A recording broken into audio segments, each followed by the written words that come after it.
Hello and welcome to the Open News, the weekly show where we cover all things open source and tech. In today's episode we have some really interesting stories. We have everything from Microsoft pulling Intel's security patches to KDE Plasma Mobile now being possible to run in a VM. All that and more right now on Linux Lounge. Well, first up we have this. Microsoft disables buggy Intel patch. Well, no surprises here. Intel's patches to Meltdown and Spectre are causing random rebooting on some Windows PCs. Now, Intel have officially told people not to install this update. Not that that really matters or anything, because most PC users don't check this sort of stuff out.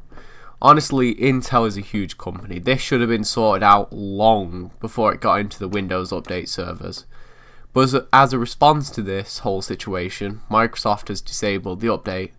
Which, yeah, if it's a highly important security update and it's been disabled, must be pretty buggy. Like I've said many times, the way that Intel has handled this situation is truly awful.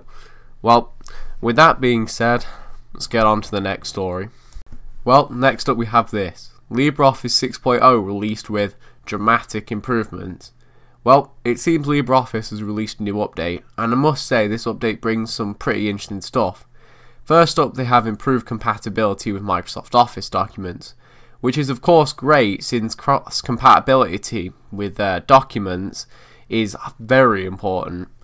But some more noteworthy changes are visual and UI related. One of the most notable changes is related to the top bar. There is now a grouped view and a tabbed compact view. Both of them are still considered experimental features, however, hence not enabled by default. Speaking of visual changes, LibreOffice has the elementary icons installed by default, which is cool because these icons look seriously nice. In addition to these changes, LibreOffice now supports exporting as a EPUB ebook file, which is useful for several reasons. And finally, LibreOffice has a new, far more modern looking splash screen. So all in all, this looks to be a great update, and I can't wait till it gets pushed down to the default repositories of all the main distributions. Well, finally we have this. You can now use VirtualBox to test KDE Plasma Mobile. Well, this is great news. Plasma Mobile just became a whole lot easier to test out because an ISO image of KDE Plasma Mobile has just been put out. Now this in theory should be possible to boot up on pretty much any computer, but personally I'd recommend just using a virtual machine like VirtualBox. This is considered experimental after all, but either way it's great to see now that pretty much anyone can try this out. Should bring more interest to the project since people can actually see what they're getting without needing to port or whatever. But either way I'll have to have a look at this myself because it looks very interesting.